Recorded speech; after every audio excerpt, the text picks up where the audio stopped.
On Saturday, April 23rd of this year, I will be in the Fort Worth, Texas area at Better Discourse 4. It's going to be a great event. There's going to be some great speakers like Blair White, Stephen Destiny Bonnell, James Lindsay.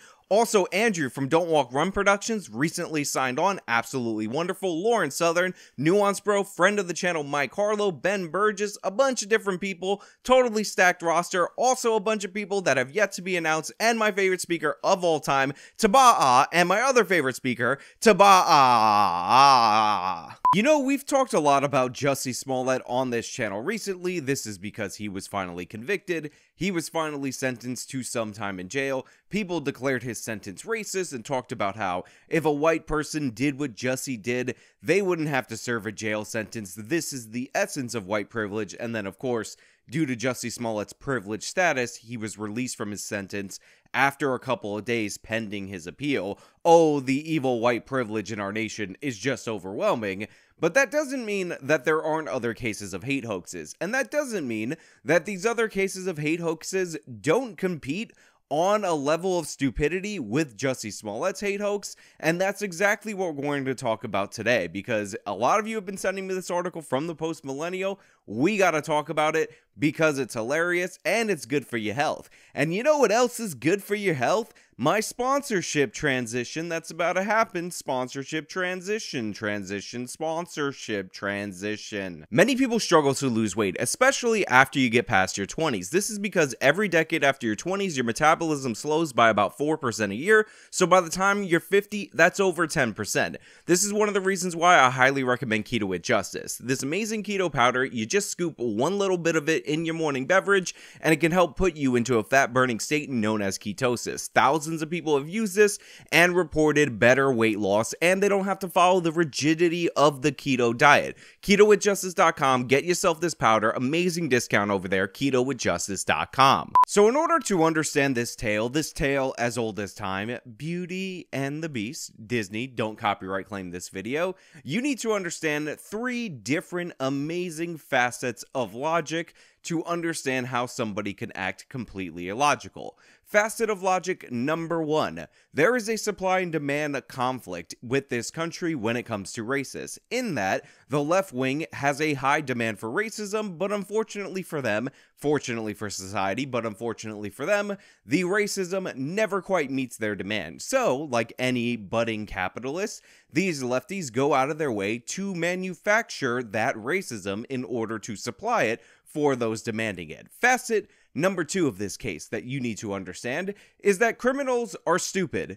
They're incredibly stupid. Every once in a while, people say, that story doesn't make sense. Why would a criminal do that? The answer to that question, quite simply put, is that criminals are stupid. Some criminals are smart. That's why shows like Mastermind used to exist. But for the most part, criminals are actually quite stupid. And number 3, the left has zero understanding of the right at all whatsoever. It is comically bad, and it would be more funny except for the fact that their lack of understanding of the right wing actually infects policy decisions, making the lives of people who disagree with them politically more difficult. And I don't have to base this just on my speculation. I don't have to use examples like Jussie Smollett claiming that racist, evil white Trump supporters were waiting for him specifically in the middle of the night so that they can call him out based on his character arc related to Empire. Crossing the intersection, I heard Empire. And I don't answer to Empire. My name ain't Empire. Again, because Jussie Smollett thinks that people would be so angry that he goes hard at 45. Why do you think you were targeted? I can just assume, I mean, I come really, really hard against 45. I come really, really hard against his administration. And I don't hold my tongue. That they would watch his show, take note of it, wait for him in the middle of the night during a polar vortex, aka minus double-digit degrees, and then call out his show, just reminding Jussie how famous he is, then yell out their intersectional identities of the person they're attacking. Who says Empire, this MAGA country, ties a noose around your neck and pours bleach on you. Again, because Jussie Smollett is obsessed with his identities, so he thinks if somebody doesn't like him, it is based on his identities, therefore there would yell them out in this intersectional hierarchy way while they're attacking him. But that's just one example. We have The Wealth of Research by Jonathan Haidt, and before you say it's actually Haidt, look at how it's spelled, it's definitely Haidt. Jonathan Haidt is embarrassed of the way that his name is actually pronounced. Trust me, I'm right on this. He's 100% wrong, where he demonstrates time and time again when asking people to fill out surveys as themselves related to their own values and surveys as other people in the values that they believe that those other people hold, that lefties are the absolute worst at identifying the values of other people. Conservatives and moderates actually pretty good at identifying the values of other people, but the further left you go, because this is a left-wing problem, the less accurate you are at determining the political values and the moral values of people who believe things different from you. Again, that's not me saying it. This is the research from Jonathan Haidt. Again, it's pronounced hate. If he says height, totally wrong about it. Trust me, I'm 100% right about it. So why the preface? Why all this lead up? Why all this build up? It is so that you can understand the events in a greater, more intellectual context and not just laugh at them, because we are going to laugh at all the events going through this entire story. And we also have to tie this to the Rayshard Brooks case, because one of the individuals that was arrested for the series of hate hoax arsons and other hate hoax related crimes was actually arrested in connection with the fire of the Wendy's that took place post the shooting of Rayshard Brooks. For those of you who are unaware, Wendy's was actually responsible for Rayshard Brooks falling asleep in the drive-thru of their establishment, for the police being called because he was blocking the drive-thru of the establishment. They were also responsible for Rayshard Brooks deciding to fight the police, disarming the police of their taser, and firing the taser at the police officer's head before he was ultimately shot, which again was the evil hand of Wendy's. So these Black Lives Matter activists, these are the three, by the way, that participated in the Wendy's fire, actually took civil disobedience to the next level, and they struck a blow against the white supremacist system that is, of course, Wendy's. Now, I need to mention that redheads are often and always recast as black people in movies, as you can see by this picture, and this was just them striking a blow against the redheads so that they know their place, because we all know that Wendy was definitely responsible for the death of Rayshard Brooks. Now, after being wrongfully arrested in connection with this Martin Luther King style civil rights protest, one of these people, a man called John Wesley Wade, was released onto the street by our horrifically racist criminal justice system. Now, considering policing is essentially slavery, basically, I know you're going to say, hey, Sean, it's not like slavery, but it's basically kind of like slavery. This guy was not meant to be held at all. I mean, it was not his fault. He took revenge on a fast food establishment because a black person decided to fight cops because he was drunk in a car, grabbed the cop's weapon, and then used the weapon on the cop, and then he got shot for his trouble. That's basically, obviously, racism of some kind. So John Wesley Wade was not going to be deterred from his civil rights activism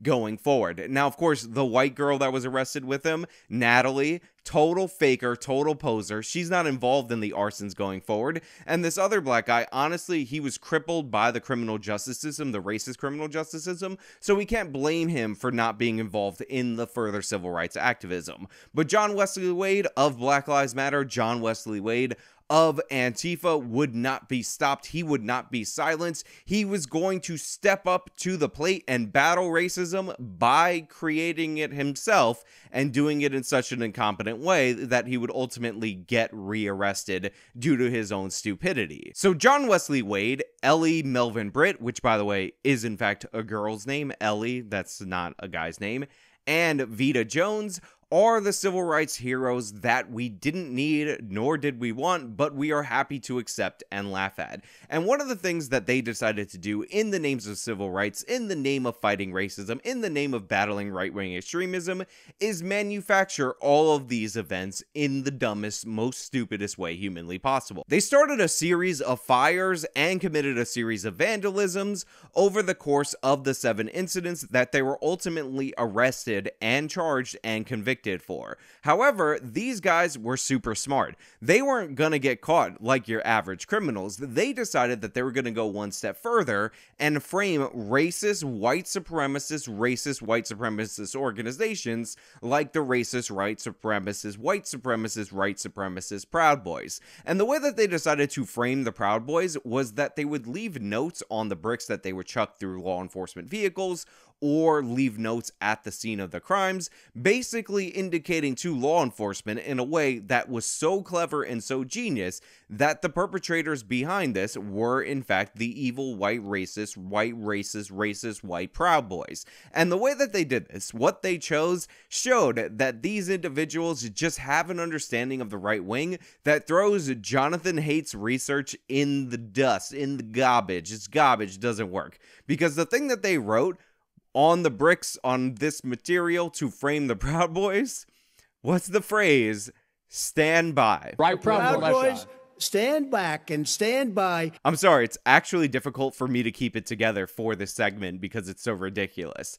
These three idiots, these three utter buffoons, these three less famous versions of Jussie Smollett thought that stand by, this thing that was being put out by the lefty media, was something that was internalized by the right wing, so they wanted to tie Trump to the Proud Boys in these vandalisms by writing stand by from that clip of Trump saying stand back and stand by. Right, Proud Boys, stand back and stand by. Even though Trump was clearly not hearing the question and he was going to say stand down because that's what they were asking him to do, he just didn't hear the question. The lefty media made a big deal about this, and since these are Antifa idiot losers, Black Lives Matter losers, they thought that that was actually a thing, a direct order from President Trump due to the misinformation from the media, and that was something that the Proud Boys would actually sign as a signature due to the fact that they were taking orders from President Trump, as the media implied. Now, you might be thinking that that's pretty dumb. This Jussie Smollett style incident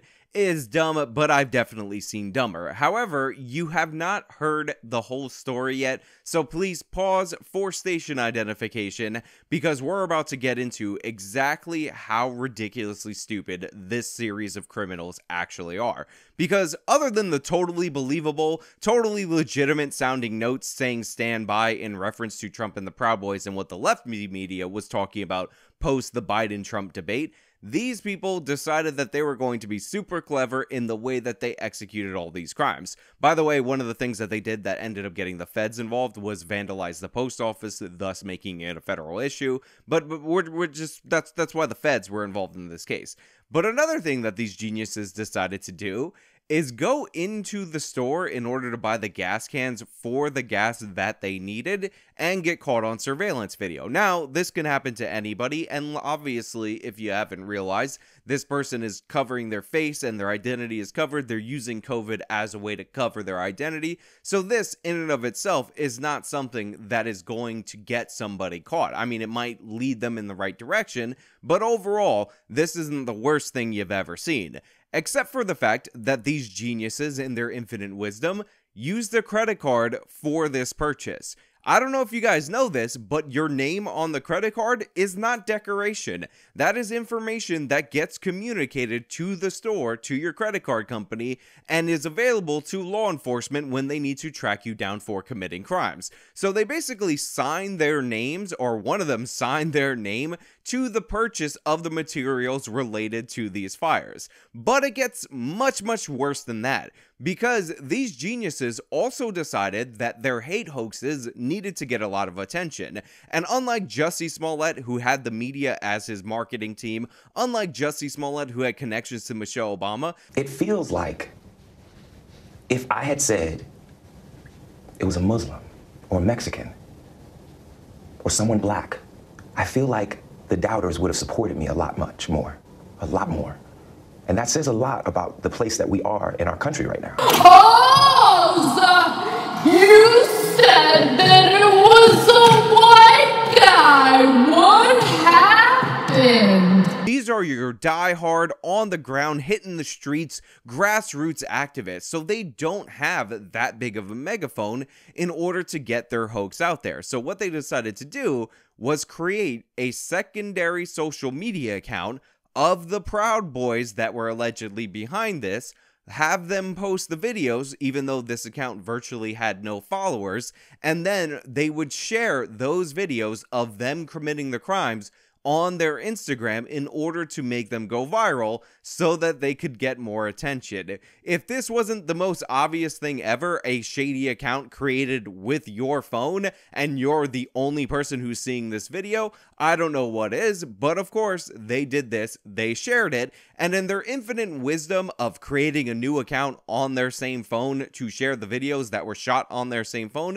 they didn't realize that your location data, the phone used, the camera used, all this stuff could be identified from the video, and Facebook and Instagram have the information related to this. They also didn't realize that it was a bit suspicious, a bit weird that the only people that were following these accounts were the participants in the crimes, and they were sharing it so publicly. Whatever.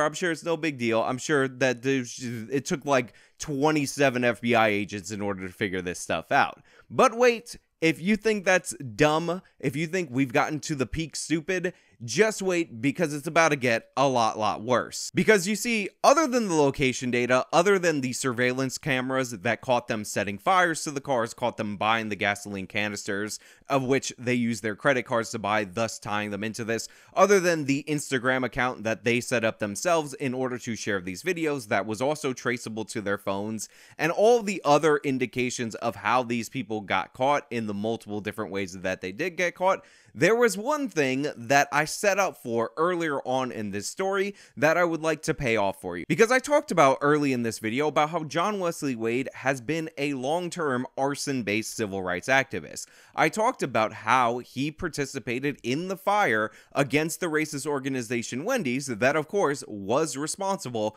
for Rayshard Brooks being drunk, falling asleep in a drive-thru, deciding to drive while he's drunk, and of course deciding to attack police officers, grab their weapon, and fire the taser at the head. But the thing is our criminal justice system is very evil, very white, and very evil white, and very racist, and very evil, and very white. Well, it turns out one of the absolutely disgusting and racist conditions of John Wesley Wade's release in that instance where he was being punished for his civil disobedience, because riots are the voice of the unheard. I don't know if you know that. And honestly, Wendy, that ginger, she had it coming. Wade was actually required by the court to wear an ankle monitor. An ankle monitor that he was in fact wearing during the course of committing these 7 different crimes. So we have a guy who has phone data that ties him to the crimes. By the way, there were fingerprints involved too. Left that out. We have terrible notes. We have previous history of similar crimes. And we have location data not only from the phone, because we all know that he could have gotten his phone stolen and that phone could have been brought to all 7 of these locations, and then that phone could have been returned to him. But we also have location data from a court-ordered ankle monitor placing him at all these crimes. It's like this guy did everything humanly possible to make sure he would be caught for being an idiot, and now we have it all in one beautiful article that lays it all out for the public right here on theinternet.com. And of course, that article is being featured in my video, so it is immortalized forever for you guys out there. John Wesley Wade, guys. If there was a lesson to be drawn from this case, I don't know what it is other than criminals are stupid. Wait, I just thought of it. The lesson to be drawn from this case is that you should really consume information from the other side. You definitely shouldn't allow yourself to be in a bubble. That way, when you try to stage a hate hoax and frame your political opponents, you don't write them just like the idiots on your other side. You don't play a telephone game of the media's telephone of what Trump actually said and the context of him saying that out in the public on surveillance camera and get yourself caught in every way. On top of that, the lesson of the day, if you're wearing an ankle monitor that is designed to track your location, do not be surprised if you're committing crimes if you get tied via that location data to that crime. But hey, those are just my thoughts. Let me know your thoughts down in the comments below. If you liked the video, show me by leaving a like. You can subscribe for more content. Follow me on all my social media. Support me via the support links in the description box. This has been me talking about one of the dumbest criminals I've read about in a long time. Till next time.